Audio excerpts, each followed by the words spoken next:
On the eve of our wedding, my fiancée revealed a secret that destroyed everything. I couldn't sleep the night before the wedding.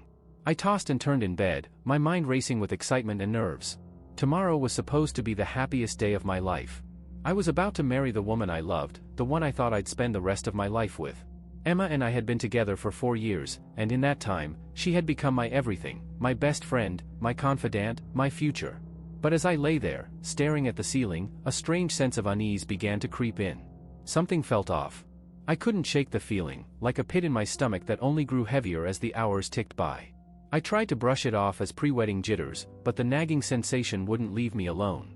I grabbed my phone and checked the time, 2:45 a.m. Emma hadn't texted me all night, which was unusual. We had promised not to see each other the day before the wedding, but we had still been messaging throughout the day, talking about how excited we were. Her sudden silence felt strange. I thought about texting her, but I didn't want to come off as paranoid or needy. After another hour of restless tossing, I couldn't take it anymore. I decided to go for a walk, hoping the fresh air would clear my head. I threw on some clothes and slipped out of the hotel where we were staying for the wedding. The streets were eerily quiet, and the cool night breeze did little to calm my nerves. I wandered aimlessly for a while before finding myself near Emma's hotel.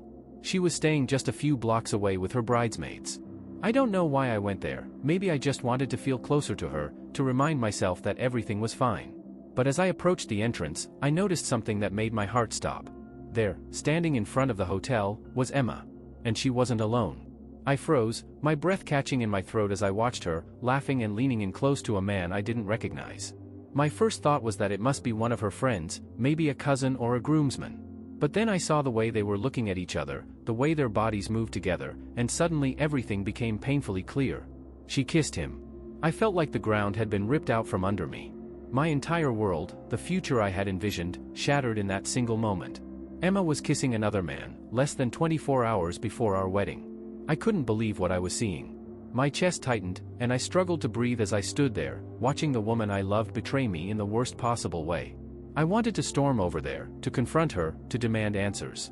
But I couldn't move. My legs felt like lead, and my mind was spinning. This couldn't be happening. Not now.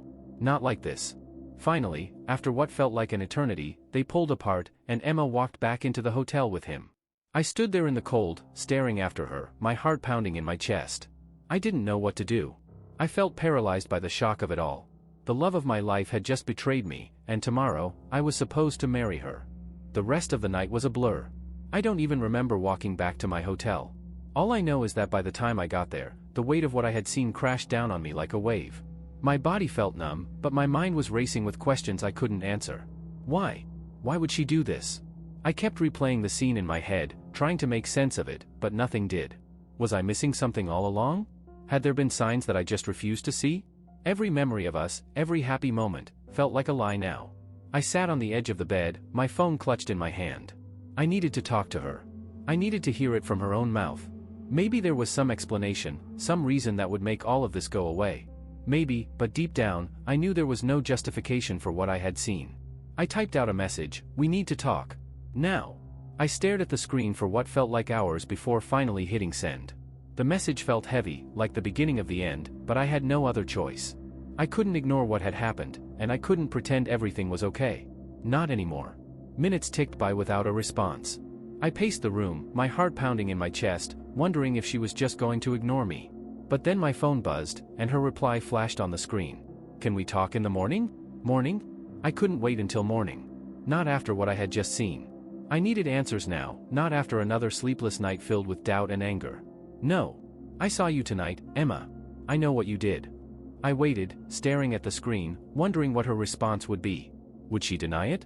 Would she try to lie her way out of this? The seconds felt like hours, and then her reply came. "Please, let's talk in person." My stomach dropped. The fact that she didn't deny it confirmed everything I feared. I knew I wouldn't be able to wait until the morning. I needed to see her, to confront her face to face. "I'll come to you," I typed back, my fingers trembling as I sent the message. I grabbed my jacket and left the hotel, my heart racing as I walked the few blocks to where Emma was staying. It was almost dawn by now, but the world outside felt strangely silent, as if holding its breath for what was about to come. When I reached her hotel, I stood outside for a moment, gathering myself. 1,000 emotions were swirling in my head, rage, hurt, betrayal, but I couldn't let them control me. I needed to stay calm, to hear her out, even if I already knew there was no going back after this. I texted her, "I'm outside." Moments later, the front door opened, and there she was, Emma, standing in front of me, looking as broken as I felt. Her eyes were red, like she had been crying, and her face was pale. She stepped outside and shut the door behind her, keeping her voice low as if she didn't want anyone else to hear. "Jason. I can explain," she started, but I couldn't hold back anymore. "You kissed him, Emma. I saw you. There's nothing to explain." My voice cracked, the weight of the betrayal making it hard to stay composed. She looked down at the ground, unable to meet my gaze. "I didn't mean for it to happen, it just..." "Just what?" I snapped. "Just happened? The night before our wedding, you just happened to kiss some guy? How long has this been going on?" She winced, like my words had cut through her. "It was a mistake," she whispered. "I didn't plan it, Jason. I love you. I don't even know why I did it." A mistake. That's what she called it. As if that made any of this easier to bear. As if her saying she didn't mean it could somehow erase the betrayal I felt. "You love me?" I repeated, my voice thick with disbelief. "If you loved me, you wouldn't have done this." "I do love you," she insisted, tears streaming down her face. "Please, Jason, don't let this ruin us." "It didn't mean anything, I swear." But her words felt hollow. The damage was done, and nothing she could say would change that. I felt the anger welling up inside me, threatening to spill over, but more than anything, I just felt empty. "You want me to believe that it meant nothing?" I asked quietly. "The night before our wedding, and it meant nothing to you?" She sobbed, her hands shaking as she reached for me. "Please, don't end us over this. I made a horrible mistake, but I want to make it right. I'll do anything, Jason. Just give me another chance." I looked at her, the woman I had loved, the woman I had planned to marry in just a few hours, and realized that I didn't know her anymore. Not like I thought I did. The trust was gone, the foundation of everything we had built crumbled at my feet. "I can't do this," I finally said, my voice hoarse with emotion. "I can't marry someone who would betray me like this. Not now. Not ever." Her face crumpled, and she sank to the ground, sobbing into her hands. But I couldn't stay there with her, not in that moment. The pain was too raw, too fresh. I turned and walked away, not looking back, even as her cries echoed in the early morning light. I walked away from Emma, but the reality of what had just happened weighed on me like a heavy fog. I had spent the last 4 years of my life imagining a future with her, and in one night, it all fell apart. I didn't know what to do next. How could I face the day ahead when everything I thought I knew was gone? I made my way back to the hotel, numb from head to toe, barely noticing the morning commuters starting their day. The city was waking up, but inside I felt as though my world had ended. As I stepped into the hotel lobby, I caught a glimpse of myself in a mirror, disheveled, eyes hollow from the sleepless night and emotional wreckage. I barely recognized the man looking back at me. I needed to make a decision. It was only a few hours until the wedding ceremony was supposed to start, and I hadn't told anyone what had happened yet. My family, her family, all our friends, they were probably just now waking up, excited for the big day. The thought of them gathering at the venue, unaware of the chaos in my head, made me feel sick. Back in my room, I sat on the bed and stared at the phone in my hand. I knew what I had to do, but I wasn't ready. The idea of calling it off, of telling everyone that the wedding wasn't happening, was too much to bear. My mind raced through every conversation I would have to have, every disappointment and question I would face. I could already hear my mom's voice asking why. I could imagine the confusion, the hurt in my friend's eyes. But I couldn't go through with it. I couldn't stand at that altar and pretend like nothing had happened, like everything was fine. I couldn't marry someone I no longer trusted. As painful as it was, I knew what I had to do. I dialed my best man, Ben, the only person I trusted enough to help me through this. He picked up on the second ring, his voice still groggy with sleep. "Jason? What's up, man? You ready for the big day?" The words hit me like a punch to the gut, and for a moment, I couldn't speak. I could feel the lump in my throat, the overwhelming weight of what I was about to say. But I forced myself to get the words out.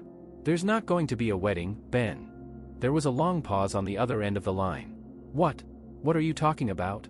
"Emma, she cheated on me. Last night. I saw her with another guy." Saying it out loud for the first time felt like a knife twisting in my chest. There was no denying it now. No turning back. "Jesus, man," Ben finally said, his voice low and full of shock. "Are you serious?" "Yeah. I saw it with my own eyes." I rubbed my temples, the exhaustion settling in. "I can't marry her, Ben. I can't do it." He was quiet for a moment, processing what I just told him. "I'm so sorry, Jason. I don't even know what to say." "There's nothing to say," I replied, the bitterness seeping into my voice. "It's over. I need you to help me call it off. I can't face everyone alone." "Of course," he said immediately. "Whatever you need, man. I'm here." I took a deep breath, trying to steady myself. "Thank you. I don't know how I'm going to do this." "We'll get through it," he promised. "I'll be over in a few minutes. We'll figure it out together." After hanging up, I sat in silence, staring at the wall. The gravity of the situation sank in deeper with each passing minute. In a few hours, everyone would know. The wedding that had been meticulously planned for months, the event that was supposed to be the happiest day of my life, would turn into a public disaster. True to his word, Ben showed up at my door not long after. He looked just as shocked as I felt, but he didn't hesitate. "We need to call the venue, let them know. And the guests, we'll figure out a way to tell everyone. I can help make the calls." I nodded, grateful for his support. "I can't believe this is happening." "I know, man," he said quietly. "But you're doing the right thing. You deserve better than this." His words felt like a small comfort, but they didn't ease the pain. Over the next hour, we made the difficult calls, first to the venue, then to my family and hers. Each conversation was harder than the last, the shock and disappointment clear in everyone's voices. But what choice did I have? There was no fixing this, no way to salvage what was already broken. By the time we finished, it was clear that word had spread. The guests would be notified, and everything would be cancelled. It was done. As I sat there, drained from the emotional toll of the morning, I realized that I hadn't heard from Emma since our confrontation. I didn't know what she was thinking, whether she was planning to leave town or face the mess we had both created. But at that moment, I didn't care. I had made my decision, and there was no going back. The sun had risen fully by the time Ben left to check on the venue and handle any last-minute cancellations.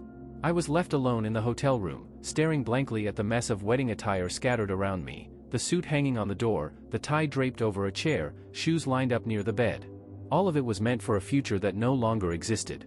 I hadn't heard a word from Emma since our encounter. The silence was deafening, but I wasn't sure what I expected. I didn't want to hear her excuses, her apologies, or her explanations. I already knew what I had seen, and that was enough. There was no coming back from it. A soft knock at the door pulled me from my thoughts. For a moment, my heart jumped, thinking it might be Emma. But when I opened it, I was greeted by the worried faces of my parents. They must have heard the news by now. My mom's eyes were wide with concern, and my dad stood next to her, arms crossed, his face a mixture of confusion and anger. "Jason, honey," my mom began, stepping inside and reaching for me. "What's going on? Ben told us the wedding's off, but we don't understand why." I closed the door behind them and rubbed my face, trying to find the words. How could I explain this? How could I break their hearts with the same reality that had shattered mine? "Emma, she cheated on me," I said finally, my voice flat and exhausted. "Last night, I saw her with another man." My mom gasped, her hand flying to her mouth. My dad's expression darkened, and he took a deep breath as if trying to control his emotions. They were both silent for a long moment, taking in what I had just told them.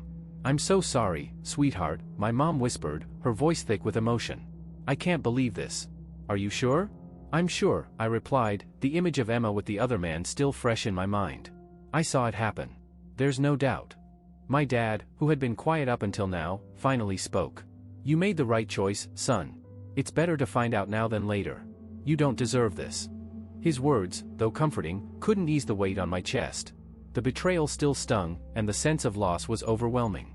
This wasn't just about the wedding, it was about everything we had built, everything I had believed in. It was all gone. "We'll cancel everything," my mom said softly. "Don't worry about a thing. We'll take care of it." I nodded, grateful for their support but still feeling numb. "Thank you." They stayed with me for a while, offering words of comfort and trying to ease the pain, but nothing seemed to help. I couldn't shake the emptiness that had settled in my chest, the overwhelming sense of failure. Eventually, they left to handle the family's travel arrangements and the logistics of canceling the reception. After they left, I sat on the edge of the bed, staring out the window. The city moved on as if nothing had happened, cars honking, people walking, the world continuing without pause. But inside, I felt frozen, stuck in a moment that I couldn't escape. A few hours passed before there was another knock at the door. This time, it was Emma. She stood there, eyes red from crying, hair a mess, and dressed in the same clothes from the night before. She looked broken, like a shadow of the woman I had once loved. For a moment, neither of us spoke. I didn't know if I had the strength to face her, to hear whatever excuses she had prepared. But I couldn't avoid this confrontation forever. "Can I come in?" she asked, her voice small and shaky. I hesitated but eventually stepped aside to let her in. She walked into the room slowly, as if each step was a battle. I closed the door and leaned against the wall, crossing my arms, waiting for her to speak. "I don't even know where to start," she said, her voice barely above a whisper. "Jason, I'm so sorry. I messed up. I know I did." I stayed silent, letting her talk, but my heart was already hardened to whatever she had to say. There was no fixing this. She had broken the trust between us, and no amount of apologies could change that. I was scared, she continued, tears streaming down her face. "I don't even know why I did it. I've been feeling so much pressure, about the wedding, about everything, and I made a terrible mistake. Please believe me, it didn't mean anything. I love you." Her words felt hollow, like they had lost all meaning. I had heard it all before, apologies from people who had betrayed me, promises to change that never lasted. I wasn't going to fall for it again.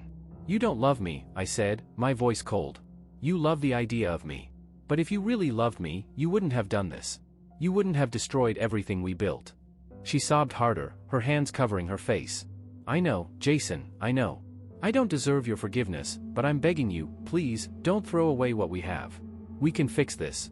We can get past it." I shook my head, my resolve firm. "There's nothing left to fix, Emma. It's over."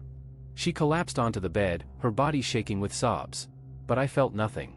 No sympathy, no desire to comfort her. All I felt was a deep, overwhelming sense of relief that I had made the right decision. I turned toward the door, grabbing my keys from the table. "You should leave, Emma. There's nothing more to say."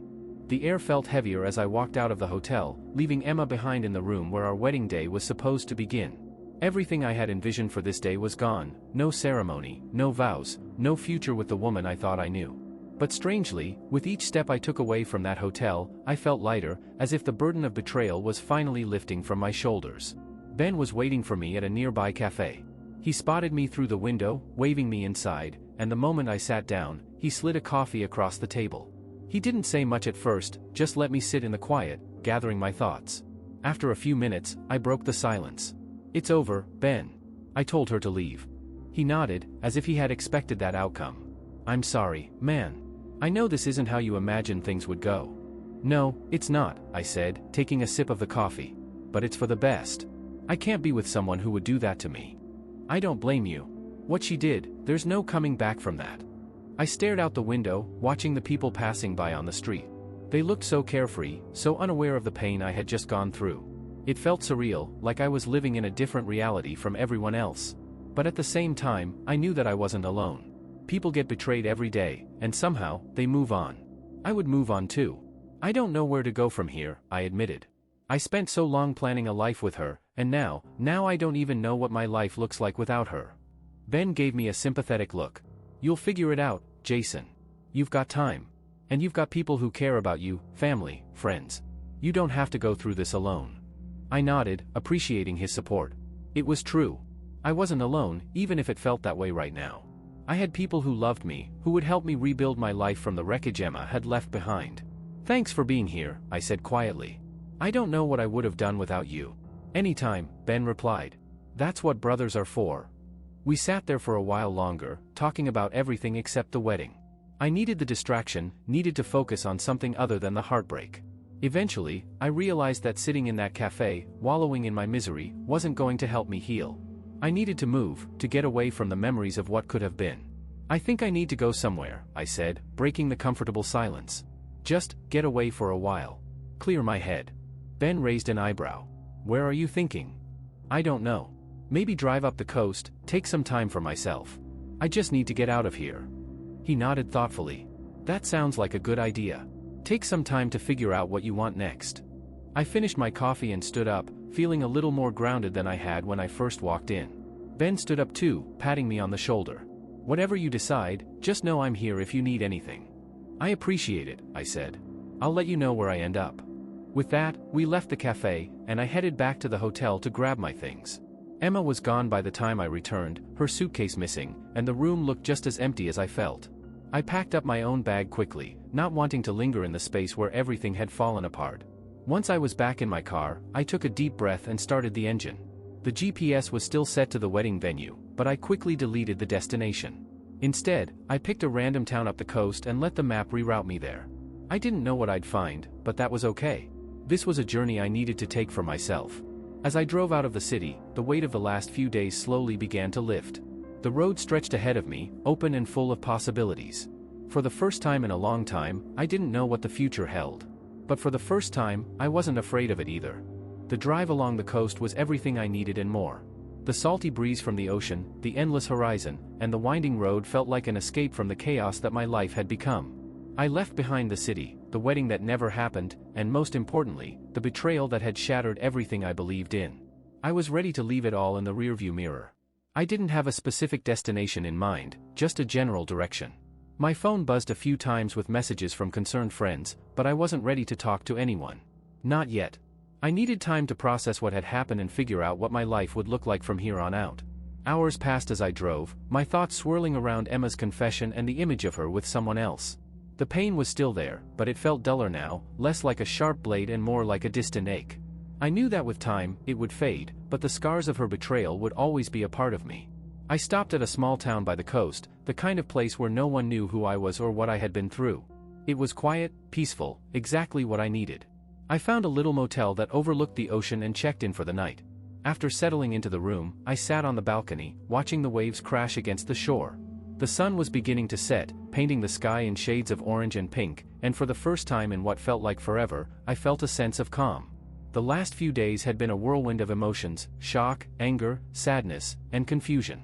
But sitting there, with the sound of the ocean in the background, I realized that I was stronger than I had given myself credit for. I had survived the worst betrayal I could imagine, and I was still standing. That night, I slept better than I had in days. When I woke up the next morning, I felt lighter, like a huge weight had been lifted off my chest. I knew I had a long road of healing ahead of me, but I also knew that I was going to be okay.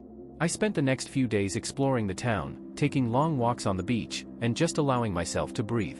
It was the first time in a long time that I wasn't thinking about the future or worrying about what came next. I was simply living in the moment, and it felt freeing. On the last day of my stay, I sat on the beach as the sun began to set, thinking about everything that had happened. Emma had betrayed me in the worst way possible, but I refused to let that define me. I refused to be a victim. As I watched the sun disappear beneath the horizon, I made a promise to myself, to move forward, to let go of the pain, and to rebuild my life. I didn't know what the future held, but for the first time in a long time, I was excited to find out.